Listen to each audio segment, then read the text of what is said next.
esta semana tenemos estrenos y bueno, estrenos que conmemoran la fecha del 24 de marzo, podemos decirle. Es una película que ya se viene planeando y se viene realizando y creando desde hace un tiempo atrás. Después ya nos va a contar un poquito más su director cómo fue. Pero bueno, esta semana se estrena RJW, un documental sobre Rodolfo Walsh, y está su director del otro lado y Fermín Rivera, que antes que nada le agradezco que esté ahí para charlar acerca de su nueva producción audiovisual.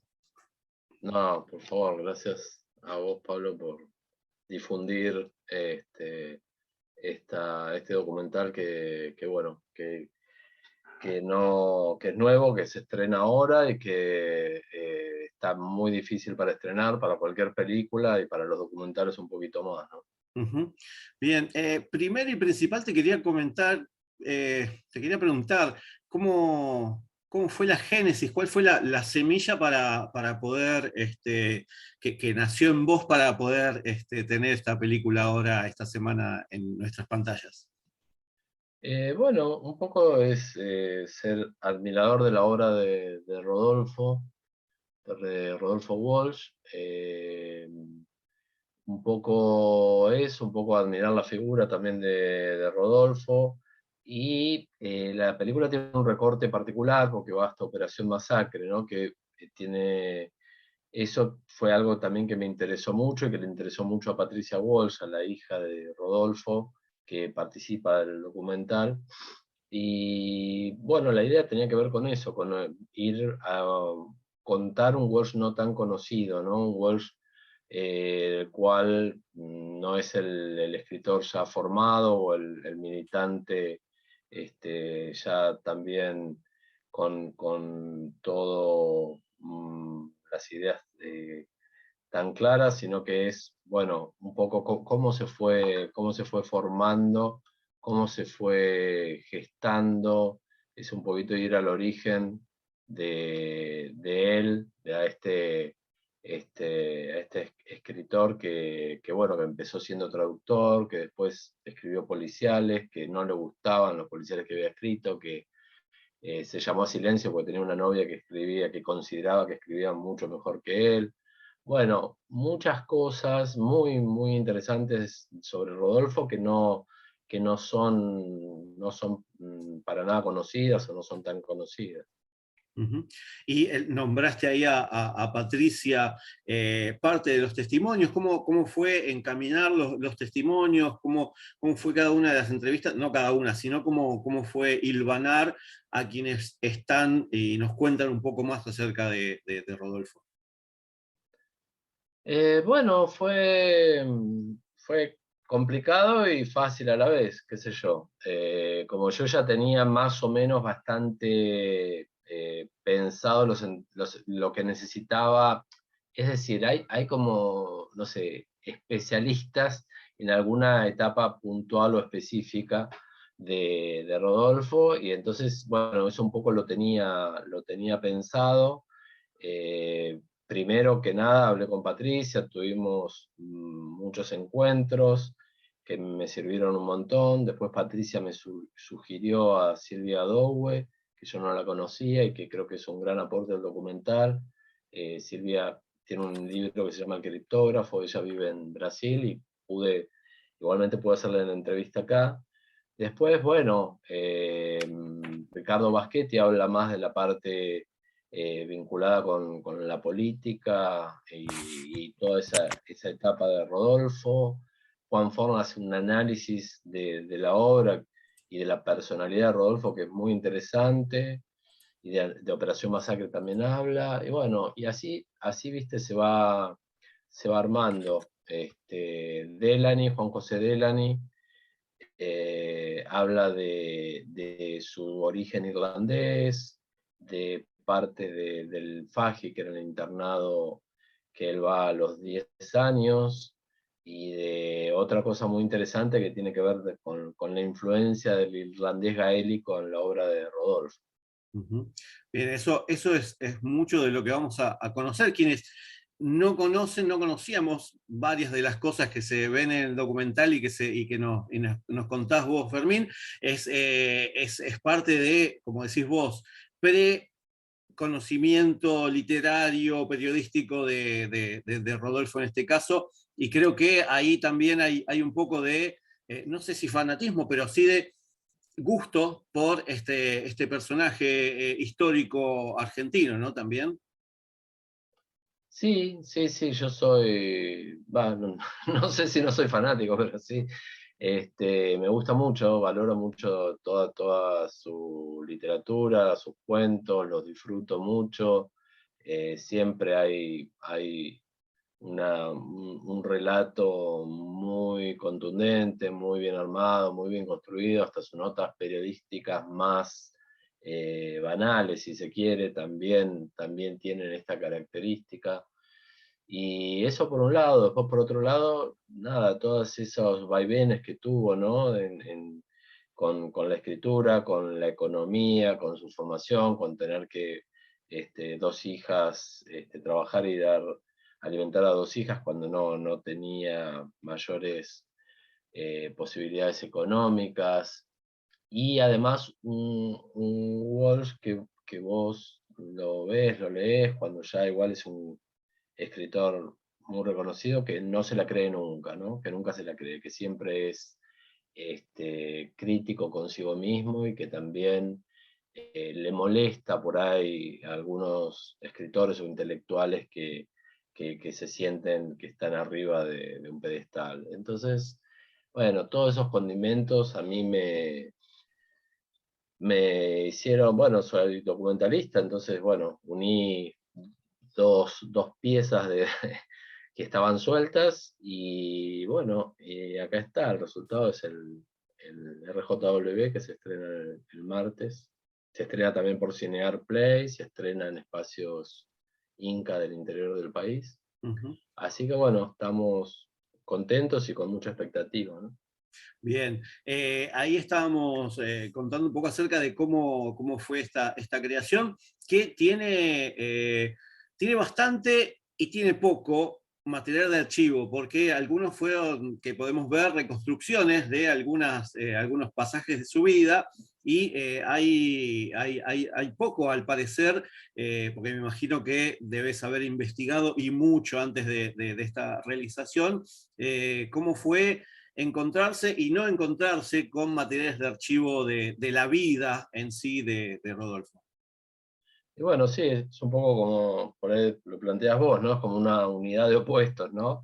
Ante la inexistencia o ante la dificultad de encontrar material de archivo, bueno, la posibilidad de generar nosotros mismos nuestro propio archivo vinculado o atravesado, vehiculizado, mejor dicho, a través de película blanco y negro, que le da una textura, una impronta, un verosímil muy contundente y que, bueno, quien, no sé, una foto por ahí una foto no conocida de Rodolfo, más alguna primera edición de algún libro, más alguna que otra cosa, bueno, ahí vas construyendo sin lugar a dudas un material de archivo. Y después está lo que mencionabas antes, que tiene que ver con las reconstrucciones, ¿no?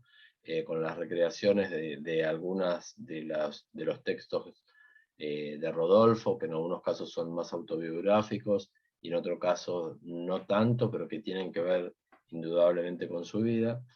Y entonces, bueno, ahí se fue armando como un collage, ¿no? Con Super 8 blanco y negro, con imágenes en video en color, y bueno, se fue armando una ida y vuelta en esas texturas que, nos, que creo que funciona y que nos resultó interesante. Uh-huh. Y por casi último, hace un tiempito que no teníamos producción tuya. Este documental, ¿cuánto tiempo te costó armarlo? Tanto la pre como la postproducción, y bueno, cómo fue reconstruir también toda esta historia y eventos, quizás no todos son trágicos, pero sí, como en alguna nota leí acerca de que Rodolfo vivió casi todas las etapas, las peores etapas del país. Sí, sí, los golpes de Estado, las dictaduras, ¿no? Ujú. Bueno, el proyecto fue mucho tiempo, ¿no? Fue mucho tiempo. También se sumó la pandemia que alargó más los procesos. Y habrán sido más o menos 4 o 5 años, ¿no? Desde que arrancó el proyecto. Y bueno, con idas, con vueltas, tratando de ver las posibilidades en pandemia, qué sé yo, filmaba yo solo algunas cosas, ¿no? Era mucha ansiedad por sacarlo adelante el proyecto y bueno, qué sé yo. Creo que nos pasó un poco a todos en distintas áreas, en distintas disciplinas y bueno, nada, cuando por fin más o menos llegas a la meta con todas las dificultades, porque también hay muy pocas pantallas para el documental al menos y demás, pero bueno, qué sé yo, estamos muy contentos y bueno, con expectativa, como te decía antes, ¿no? Y bueno, aparte, bueno, el documental es un documental independiente, tiene ayuda del Inca, pero es un documental independiente. Ujú. Y para terminar, ahí justo enlazando esta última respuesta, ¿cómo viene la producción audiovisual? ¿Cómo vienen las pantallas también para la proyección de los documentales? Y bueno, esto que se nos viene a fin de año, que es una ley que está casi coartando todo lo que tiene que ver con la cultura, ¿no? Sí, una cagada, hablando en castellano antiguo, ¿no? Sí. Es la caducidad del Fondo de Fomento, ¿no? Ujú. El Fondo de Fomento está hecho por ley y todas las leyes que están vinculadas con algún impuesto tienen que sí o sí tener un periodo de tiempo. Y el periodo de tiempo llega este año a fin de año. Ujú. Si el Parlamento no lo renueva, todas las financiaciones del cine argentino están absolutamente en riesgo, las mayores, obviamente, Ujú. la mayoría, quiero decir. Entonces, eso es un tema complicado, porque bueno, se supone que el Parlamento lo, lo, lo aprobaría, pero no, hoy por hoy no se sabe, hubo un proyecto que perdió estado parlamentario. El panorama que vos me preguntabas es un panorama un poco sombrío, te diría, en cuanto a las pantallas, en cuanto a las posibilidades, en cuanto a la exhibición, es un panorama sombrío. Distribuidores, justo hace unos días murió Pascual Condito, ¿no? Ujú. Y distribuidores prácticamente no hay. Yo tuve que hacer mi propia distribución de esta película. Entonces es como que te das cuenta que cada vez el escenario, llamémosle, se va achicando cada vez más, ¿no? Entonces tiene que haber un cambio, tiene que haber una modificación, tienen que ayornarse muchas cosas. Hay decretos, leyes, resoluciones que son muy viejas y también tienen que grabarse las OTT, sin lugar a dudas, como hacen tantos otros países del mundo y que con eso garantizan fuente de trabajo, sus cines, su historia, su cultura, en un terreno que es absolutamente hegemónico por parte de Estados Unidos. Entonces, las cinematografías locales, como la nuestra, que tiene una ley de cine que funcionó bien durante mucho tiempo, hay que protegerlas, hay que protegerlas. Es una industria cultural, es proteger trabajo, no es subvencionar, no es un gasto, es una inversión.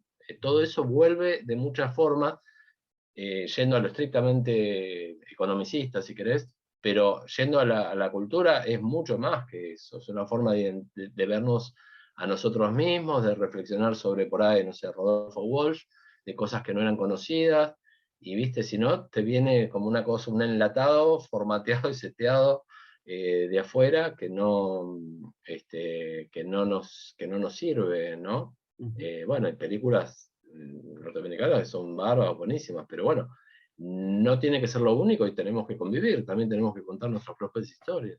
Ujú. Exactamente, exactamente. Así que para quienes quieren conocer un poco más acerca de nuestra historia, a partir de esta semana se estrena en el Cine Común, en los espacios Inca también, en Cine.ar, y también para quienes quieran, se agendan el 31 de marzo en el Centro Cultural 25 de Mayo. También ahí va a haber una función para terminar el mes viendo buen cine y conociendo un poco más acerca de la historia. Así que, Fermín, te agradezco muchísimo la entrevista. No sé si estás acompañando este IGE que ahí llevas de la mano, si ya estás con algo en mente a futuro. Sí, estoy trabajando con otro docu que tiene que ver con la desaparición del fílmico como formato.